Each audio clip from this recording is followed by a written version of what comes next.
ये आकाशवाणी है। कोविड-19 विशेष कार्यक्रम के अंतर्गत प्रस्तुत है कोरोना वायरस संक्रमण की वर्तमान स्थिति पर चर्चा, जिसे प्रस्तुत कर रहे हैं आकाशवाणी संवाददाता नवीन सक्सेना। इस कार्यक्रम में आमंत्रित स्वास्थ्य विशेषज्ञ हैं नीति आयोग में स्वास्थ्य मामलों के सदस्य और national expert group on vaccine administration for कोविड-19 के चेयरमैन डॉक्टर वी.के. पॉल। नमस्कार। कोरोना महामारी की दूसरी लहर अब उतार पर है। हालात तेजी से सुधर रहे हैं, लेकिन हमें सावधानी नहीं छोड़नी है और सभी एहतियात अपनाने हैं ताकि तीसरी लहर न आ सके। फिर भी कोरोना और उससे संबंधित कई सवाल हैं जो अभी भी जिज्ञासा का केंद्र बने हुए हैं। आकाशवाणी का समाचार सेवा प्रभाग रोजाना कोरोना जागरूकता श्रृंखला के अंतर्गत एक विशेष फोन इन कार्यक्रम प्रसारित कर रहा है, जिसमें स्वास्थ्य विशेषज्ञ आपके सवालों का जवाब देते हैं, आपकी जिज्ञासाओं को शांत करते हैं, आपके प्रश्नों का उत्तर देते हैं। आज हमारे साथ हैं नीति आयोग में स्वास्थ्य मामलों के सदस्य और कोविड-19 टीकाकरण पर गठित राष्ट्रीय विशेषज्ञ समूह के अध्यक्ष doctor V K. Paul. Doctor Paul, कार्यक्रम में आपका स्वागत है। धन्यवाद। नमस्ते। अगर श्रोता हमारे इस कार्यक्रम का हिस्सा बनना चाहते हैं, प्रश्न पूछना चाहते हैं तो फोन कर सकते हैं। टोल फ्री नंबर है 1800-115767। इसके अलावा आप 23314444 पर भी सवाल पूछ सकते हैं। दिल्ली से बाहर के श्रोता हैं तो 011 जरूर लगाएं और सोशल मीडिया के माध्यम से हमसे जुड़ना चाहते हैं तो हमारा ट्विटर हैंडल है @AIRNewsAlerts, जिसपे आप #AskAIR के जरिए अपने सवाल जो है पोस्ट कर सकते हैं। डॉक्टर पॉल, कोरोना के इलाज की गाइडलाइन में बदलाव किया गया है और इसके मुताबिक जिन मरीजों में कोरोना के लक्षण नजर नहीं आते हैं या हल्के लक्षण आते हैं, उन्हें किसी तरह की दवाइयां लेने की जरूरत अब नहीं है। हम आपकी राय जानना चाहते हैं। कोरोना के इलाज के बारे में हम लगातार नई सीख कर रहे हैं। सब ये बीमारी जैसे 1.25 साल पुरानी है और जैसे जैसे एक्सपीरियंस बढ़ता है, जैसे जैसे साइंस में इजाद होती है, ट्रायल्स के रिजल्ट्स आते हैं, दवाइयों को टेस्ट किया जाता है, उनके फैसले होते हैं कि वो प्रभावी है या नहीं। तो गाइडलाइंस का ये लाजमी है और स्वाभाविक है कि बदलती रहेंगी और बदलती जाएंगी, क्योंकि जैसे मैंने कहा कि बहुत पुरानी बीमारी नहीं है कि हम सब कुछ जानते हैं इसके बारे में। तो ये प्रक्रिया के चलते फ्रेश गाइडलाइंस बताई जा रही हैं, जिसमें मेनली अब आपको यही रखना है कि अपना बुखार नहीं बढ़े, उसके लिए आप पैरासिटामोल की गोली लीजिए और अपने आप को हाइड्रेशन अच्छा रखिए और अपनी तरफ से देखते रहिए कि आपका सांस नहीं बढ़े, आपको छाती में तकलीफ नहीं हो। और अगर आपके पास पल्स ऑक्सीमीटर है तो उसके ऊपर आप अपनी ऑक्सीजन का लेवल जो है वो देखते रहिए और अगर वो 94 है और या उससे ऊपर है तो सब ठीक है। तो यही सिंप्लीफाई होता जा रहा है प्रोसेस। इसलिए लेकिन ये भी याद रहे कि जरूर आपने एक स्वास्थ्य कर्मी के साथ कांटेक्ट जरूर करना है जब आप पॉजिटिव होते हो, क्योंकि आपकी जरूरत जेनेरिक एक जरूरत जो है सबके लिए कही जा रही है, उससे भिन्न हो सकती है। मान लीजिए कि आपको ब्लड प्रेशर की बीमारी है, तो जैसे आप हम बार बार बताते रहते हैं कि ब्लड प्रेशर होना या शुगर की बीमारी होना, गुर्दे की बीमारी होने से कोरोना का प्रभाव बढ़ जाता है, उसकी सिवियरिटी बढ़ जाती है। तो ये सब बातें अगर आप स्वास्थ्य कर्मी के साथ पहले तय कर लेंगे तो गाइडलाइन तो सामने है, लेकिन उनका आगे सुचारू रूप से आप उसके ऊपर अमल करें, उसके साथ साथ किसी के टच में होना बड़ा जरूरी है, चाहे टेलीफोन के जरिए हो या फिर दूसरे प्रकार से हो। तो स्वास्थ्य कर्मी या आपके जो फैमिली डॉक्टर हैं या हेल्पलाइंस बनी हैं बहुत सारे स्टेटों में, उनके द्वारा आप प्लीज टच में जरूर रहिए। अपने ऊपर सारी जिम्मेवारी नहीं लीजिए, थोड़ी जिम्मेवारी डॉक्टरों के ऊपर डालने की जरूरत है। जी डॉक्टर पॉल, पाबंदियों में अब धीरे धीरे ढील दी जा रही है, कोरोना का संक्रमण भी अब घट गया है, तो क्या हम ये समझे कि संक्रमण घटने से अब खतरा भी कम हो गया है? ये अब हम देख रहे हैं कि संक्रमण की केसेस कम हो गए हैं, बहुत आप सब देख ही रहे हो। लगभग सारे ही जगह पे, सारे ही जिलों में, सारे ही प्रदेशों में संक्रमण को में कमी दिख रही है, केसेस नहीं हो रहे। लेकिन ये बिल्कुल नहीं हमें भूलना चाहिए कि ये सब इसलिए हुआ क्योंकि बहुत सारी रिस्ट्रिक्शंस जो थी वो लगाई गई थी। नाइट कर्फ्यू था, कहीं दिन में भी कर्फ्यू था, कहीं पे लॉकडाउन जैसी सिचुएशन भी लगभग बनाई गई, और ये इन सब के चलते चलते ऐसे हुआ है। उससे हम घरों में रहे, हमने सोशल डिस्टेंसिंग जिसको कहते हैं, 2 गज की दूरी ज्यादा संभव हुई, हम बहुत लोगों से नहीं मिले, हमने भीड़ पैदा नहीं करी, हमने पार्टियां नहीं करी, ठीक है ना, और हम रेस्टोरेंट में बैठ के लोग खाना नहीं खा रहे। इन सब वजह से ये बढ़ रहा था संक्रमण, और बढ़ सकता है। तो ये याद रखना चाहिए कि ये जो संक्रमण नीचे आया है, वायरस का प्रभाव, प्रकोप और चेन ऑफ ट्रांसमिशन जो नीचे आई है, ये सब कुछ कर रहे हैं तब हो रहा है। टेस्टिंग हो रही है, केसेस आइडेंटिफाई हो रहे हैं, उनको हम अस्पताल में ले जा रहे हैं। उसके जो कांटेक्ट हैं उनको कहते हैं कि भाई अपना आप ख्याल रखिएगा, दूसरों से नहीं मिलिएगा। जो पॉजिटिव केस घर में है उसके लिए आप नियमबद्ध तरीके से उसका देखभाल कर रहे हो, उससे नहीं मिल रहे हो। तो ये सारा कुछ हमने किया है तब हुआ है ये संभव। ये इसलिए नहीं हो गया कि हमने सिर्फ इसकी इच्छा करी है, या इसलिए नहीं हो गया कि वायरस कहीं चला गया है। वायरस का ट्रांसमिशन हमने दबाया है इस तरह के सारा काम करने के साथ। इसलिए अब आपकी जो बात असली आपने पूछी है उसका जवाब ये है कि जो ही अब ये रिस्ट्रिक्शन हटेंगी, हम थोड़ा कामकाज करना शुरू करेंगे, मिलना शुरू करेंगे, तो फिर वो मौका वायरस को मिलेगा कि वो बढ़ सकता है। इसलिए हमें अपने जो हम यत्न कर रहे हैं, अपनी लापरवाही से अपने को हटा के रिस्पॉन्सिबल तरीके से हम मास्क पहनेंगे, कोई भीड़ नहीं करेंगे, बड़ी गैदरिंग नहीं करेंगे, पार्टियां नहीं करेंगे, बंद कमरों में बड़ा समूह पैदा नहीं करेंगे, बाहर भी होंगे तो मास्क लगाएंगे, जब कमरों में भी हैं तो लोग हैं तो मास्क लगाएंगे, हो सके तो उसके अलावा भी हम हमेशा मास्क पहनेंगे। तो ये जो बातें बहुत जरूरी हैं, क्योंकि अगर हम इनको ताक पे रख देंगे तो वायरस फिर वापस आएगा।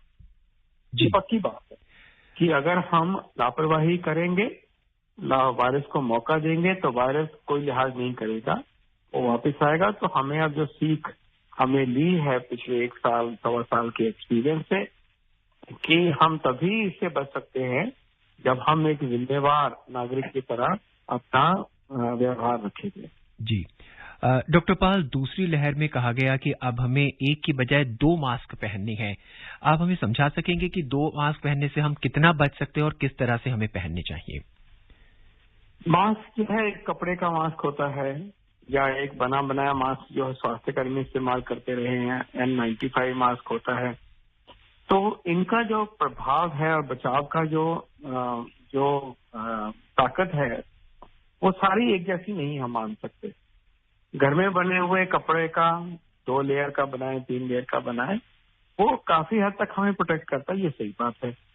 सर्जिकल मास्क जो वो नीले रंग का या हरे रंग का होता है, जो डॉक्टर्स पहनते हैं आम तरीके से जो पहन रहे थे, वो ज्यादा इफेक्टिव होता है, वो 3 लेयर मास्क होता है वो भी, और जो N95 है उससे भी ज्यादा बचाव करता है। तो हमें ये चीज जरूर पता होनी चाहिए कि हर मास्क का प्रभाव और बचाव एक ही जैसा नहीं है।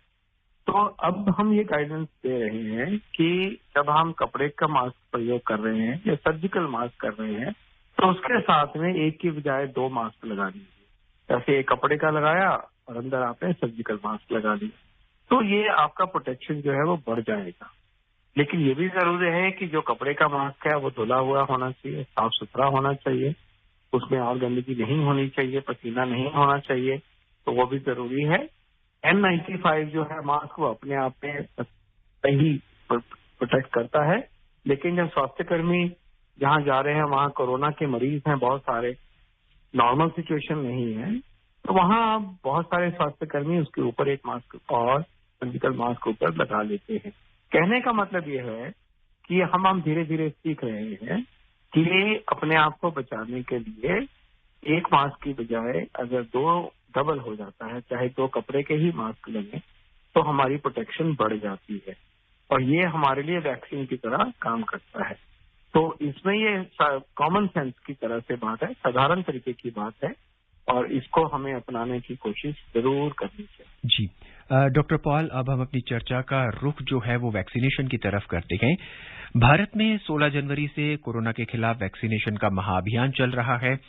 कोविन पोर्टल की बात करें तो उसके अनुसार अभी तक 19 करोड़ से ज्यादा लोग जो है वो वैक्सीन का पहला डोज लगवा चुके हैं, लेकिन बच्चों के लिए वैक्सीनेशन शुरू नहीं हुआ है। बच्चों के टीकाकरण में भारत की इस समय क्या स्थिति है? बच्चों का टीकाकरण जो है वो उसकी जरूरत अभी जनरली माना गया कि अभी ऐसी बड़ी जरूरत बिल्कुल नहीं। कुछ देशों ने 12 साल के जो बच्चे हैं, एडोलेसेंट हैं, वो उनको शुरू कर दिया है, लेकिन वो तब किया है जब बहुत बड़े तौर पे उन्होंने जो उनसे 18 से उम्र के व्यक्ति हैं उनको कवर कर दिया है।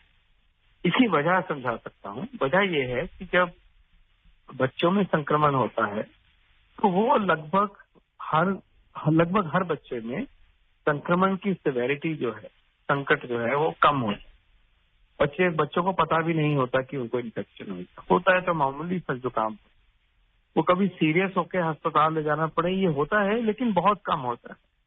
तो जब हम वैक्सीन की शुरुआत करते हैं देने की, सारे ही समूह को, सारे ही नागरिकों को, किसी भी देश में वैक्सीन जो है वो एक दिन में नहीं लग जाता कि आ जाए और वैक्सीन लग जाए, हफ्ते में नहीं लग जाता। तो हम शुरुआत करते हैं कि चलो पॉपुलेशन है जहां से हम शुरुआत करें।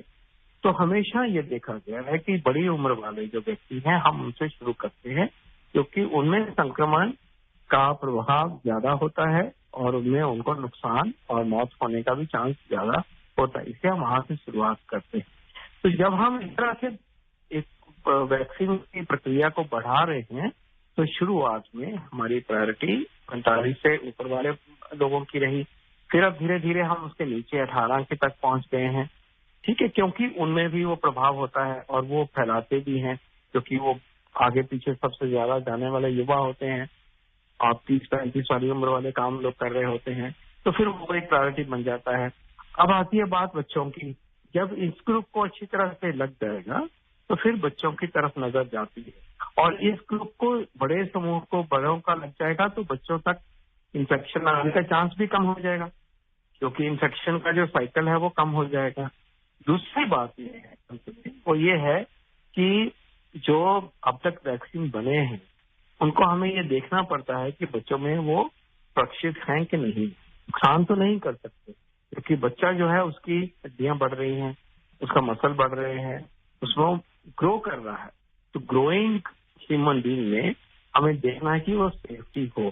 तो ये जो दर्शाना है हर वैक्सीन को कि ये बच्चों के लिए सेफ है और अच्छा है, ये इसका भी प्रबंध करा जाता है। तो भारत के 2 वैक्सीन अब उस प्रक्रिया से गुजर रही है। जो एक नया वैक्सीन है कैडिलाजाइडस का जो वैक्सीन है, वो जो अभी मार्केट में आने की जिसकी उम्मीद है, और जो हमारा कोवैक्सीन है जो भारत बायोटेक ने बनाया है।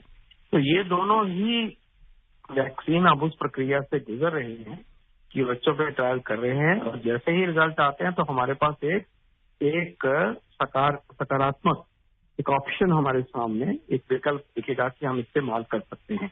तो एक फैसला है कि क्या हमारे पास वैज्ञानिक तरीके से जो चिन्हित ऐसा वैक्सीन है, तो उसका है कि अभी थोड़ा सा इंतजार करिए।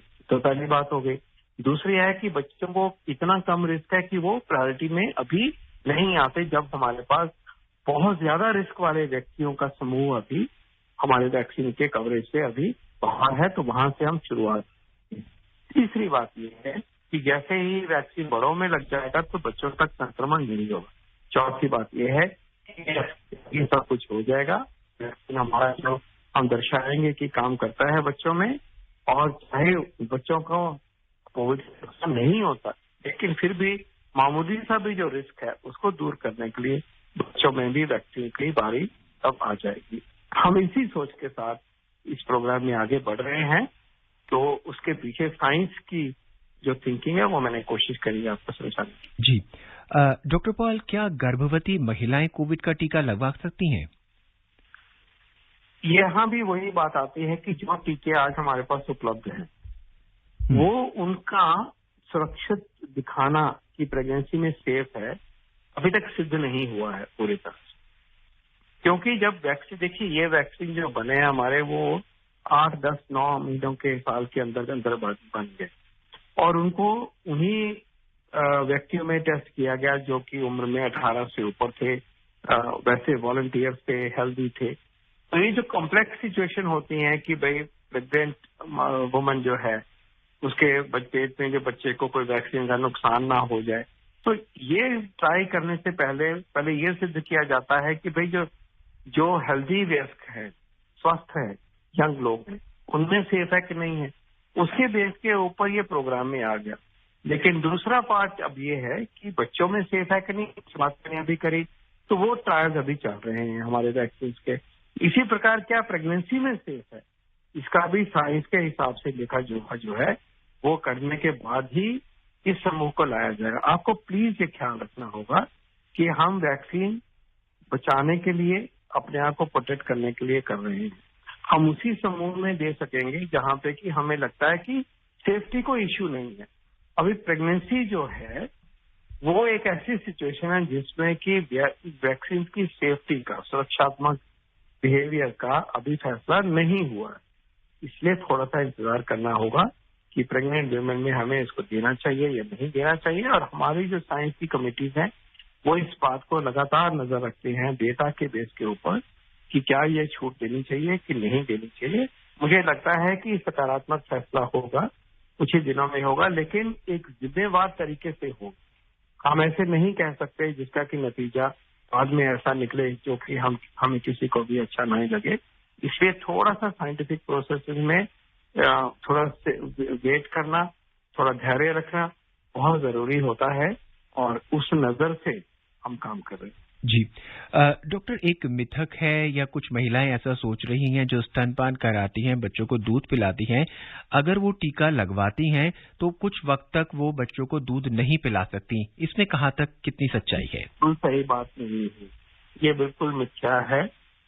जो स्तनपान करा रही हैं महिलाएं, उनको टीका लगे, हमारे जितने भी वैक्सीन देश में उपलब्ध है, आराम से टीका लगाओ। और आपको ये सोचने की जरूरत नहीं है कि बच्चे को दूध कब पिलाना है। आप पिलाइए, उसके बाद दूध अपना टीका लगवाइए और उसके बाद फिर दूध पिलाइए, कोई प्रॉब्लम नहीं है। बिल्कुल इसको आप नकार दीजिए, ये सिर्फ आपको भ्रम पैदा करता है। मैं बच्चों का डॉक्टर हूँ, सारे उम्र बच्चों और छोटे नन्हे बच्चों का डॉक्टर हूँ, नवजात शिशुओं का, सारी उम्र हमने ये सब चीजों को बहुत ध्यान से देखा है और ये बिल्कुल सेफ सिचुएशन है। वैक्सीन लगाओ और वैक्सीन का कोई प्रभाव दूध में नहीं आता, उसको भूल जाओ और बच्चे को दूध पिलाइए। पहले भी पिलाओ, वैक्सीन के इमीडिएटली बाद भी पिलाओ, उसके बाद भी पिलाते जाओ, कोई प्रॉब्लम नहीं। जी डॉक्टर, कुछ लोगों में इंजेक्शन या वैक्सीन को लेकर तरह तरह की भ्रांतियां हैं, वो और उसकी प्रभावशीलता में क्या फर्क है उसको लेकर वो तर्क करने लगते हैं कि मुझे कोवैक्सीन नहीं लगानी है, मुझे कोविशील्ड लगानी है या मुझे स्पुतनिक लगानी है।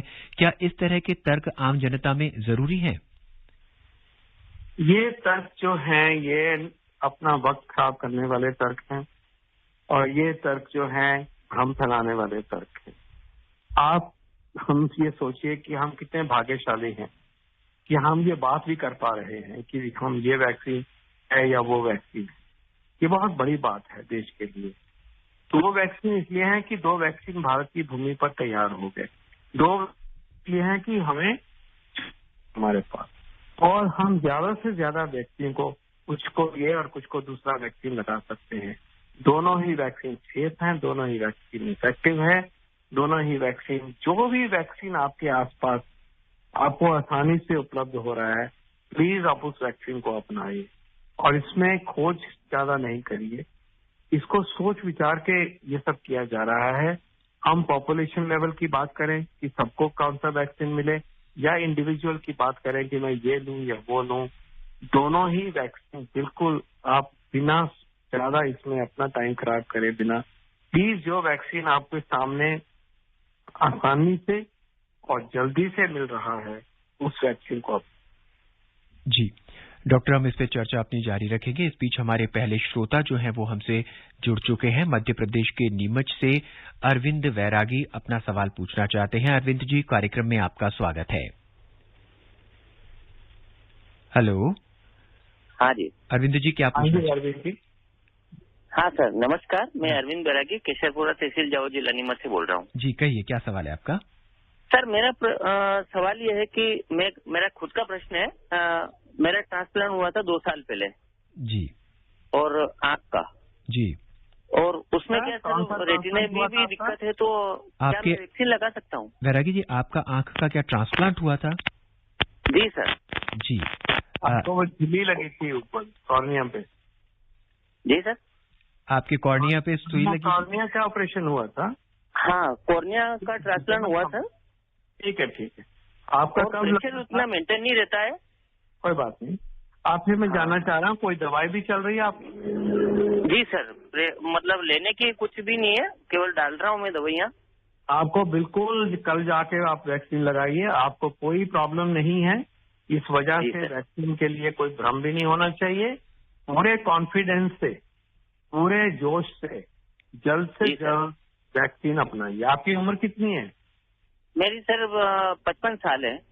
बहुत जरूरी है, आप जल्दी से वैक्सीन लगाइए। जैसे मैंने अभी बताया, कर दिया, मैंने समझाने की कोशिश करी कि 45 के ऊपर, 45 और 45 के ऊपर हमारा नागरिकों का वो समूह है जिनको कि हमने सबसे पहले वैक्सीन लगा के उनको फेस करना है। तो प्लीज आप सोचो ही नहीं, आपने क्यों देर करी अभी तक? वैक्सीन लगाइए आप कल जाके। जी। डॉक्टर पॉल, कुछ लोग डॉक्टर से बिना पूछे ही वैक्सीनेशन के बाद दवाइयां लेनी शुरू कर देते हैं, खासकर वो लोग जिन्हें खून पतला करने की दवाइयां शुरू कर देते हैं। ऐसे में उन्हें कुछ दिक्कतें सामने आ जाती हैं, क्या करना चाहिए उन्हें? ऐसी बातें तो हमारी गाइडलाइन में है ही नहीं। जी। आप इन चीजों को क्यों कर रहे हो? जी। आपको मुझे बताइए, कौन कैसे कोई सवाल करेगा इसके बारे में तो मैं जवाब देता हूँ। कोई ऐसी तैयारी की जरूरत नहीं है। जी।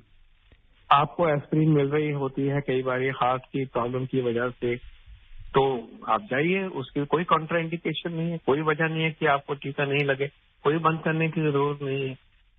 आप ऐसे भ्रम नहीं पैदा करना चाहिए अपने लिए और उस बात को आगे मत ले जाइए। अच्छा, वहां जाएंगे, वहां समझा देंगे आपको, कोई इश्यू होगा, स्वास्थ्य कर्मी है वहां पे, वहां प्रोटोकॉल लिखा हुआ है, डॉक्टर लोग हैं, तो अपने मन से लेके अपने आप को वंचित मत करिए। जी। हमारे अगले श्रोता है झारखंड से जनार्दन चैत्र। जनार्दन जी, स्वागत है आपका। जी नमस्कार। नमस्कार, क्या जानना चाहते हैं आप? डॉक्टर साहब को भी प्रणाम।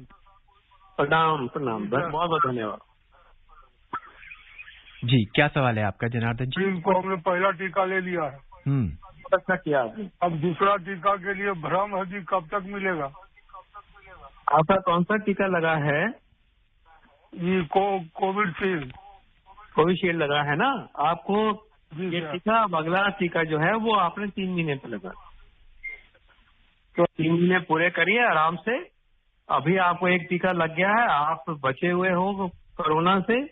अपना मास्क नहीं भूलना आपने लगाना, बाकी भी आपने अपनी सावधानी बरतनी है, और अपना जो अगला टीका है आप वो 3 महीने पे लगाएंगे, सब कुछ ठीक हो जाएगा। जी। हमारे अगले श्रोता हैं दुर्गा प्रसाद। आइए सुनते हैं उनका क्या सवाल है।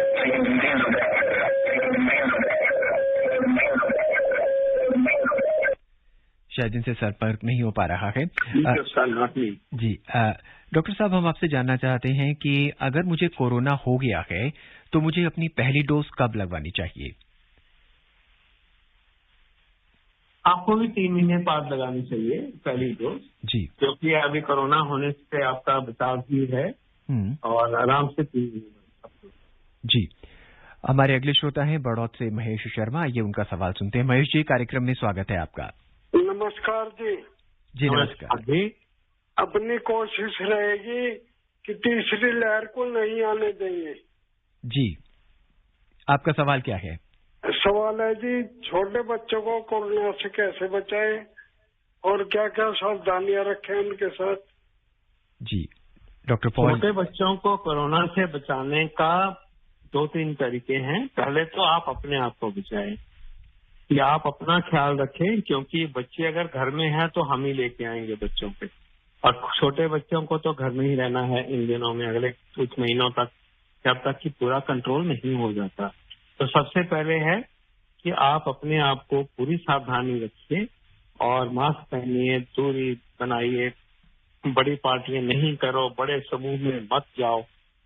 ये सब जैसे मैंने पहले कहा है, इन सब चीजों का आप ख्याल रखिए और अपना टीका लगाइए। आप अपने आप को, दूसरी बात है कि आप सब जो व्यस्त हैं, जिनको टीके लग रहे हैं, वो सब आप टीका लगाइए ताकि कोरोना आपके पास नहीं आए और आपसे फिर बच्चों में नहीं जाए। दूसरी बात यह है कि जो बच्चे 5 साल से बड़े हैं, उनको आप इनकरेज करिए कि वो भी मास्क लगाएं। तो वो मास्क लगाएंगे, जैसे ग्रुप में बैठे हुए हैं और लोग हैं जहाँ पे सामने, तो उनको भी मास्क लगाने की आदत दीजिए। और इससे जो बड़े हैं 10-12 साल वाले, उनको तो कोई चॉइस ही नहीं है, उनको तो बिल्कुल मास्क लगाने हैं। उनको बाहर जाके मास्क लगाना है, लोगों के साथ बैठे हैं तो मास्क लगाना है। तो ये भी उनको सिखाइए, हाथ को धोना सिखाइए, दूरी बनाए रखना क्या भी सिखाइए, उससे वो भी बचेंगे और ऐसे बिहेवियर से परिवार भी बचेगा। तो अभी हम यही करेंगे तो बच्चों को प्रोटेक्शन होगा।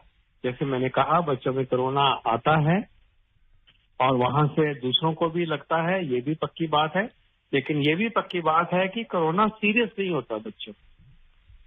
तो बच्चों को सावधानी रखेंगे तो बचाव होगा, उसके द्वारा, उनके द्वारा जो हमें कोरोना मिलता है उससे भी बचाव होगा। और इस काम में जैसे मैंने कहा, आप अपना ख्याल रखो, अपना वैक्सीन लगाओ और बच्चों को भी वही सिखाइए कि कैसे कोरोना से बचें। जी, कार्यक्रम में हमारे अगले और अंतिम श्रोता है उत्तर प्रदेश कानपुर से सुंदरम। सुंदरम जी, स्वागत है आपका।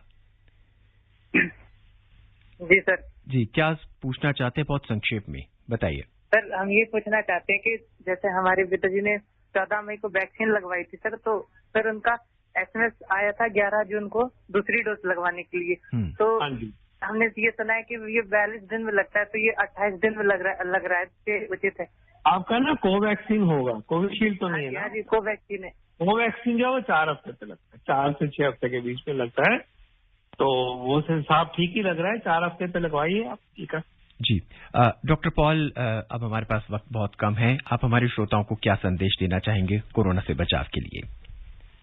कोरोना के बचाव में संदेश यही है कि हमें, जब तक हमारे देश में वैक्सीन 70-80% व्यक्तियों को नहीं लग जाता, तब तक हमें चौकन्ना रहना है, क्योंकि ये वायरस अभी यहीं घूम रहा है। और आपने अपना वैक्सीन लगाने के बाद भी, अपने वैक्सीन लगने के बाद भी मास्क पहनना है, 2 गज की दूरी बनानी है, भीड़ में नहीं जाना है, भीड़ को पैदा नहीं करना है, पार्टियां नहीं करनी है, चाहे वो बाहर है चाहे अंदर है। अंदर है तो खिड़कियां खोल के रखिए, बड़ा समूह अंदर मत रखिए। अंदर हैं, लोग हैं, बाहर हैं, आप मास्क पहनिए।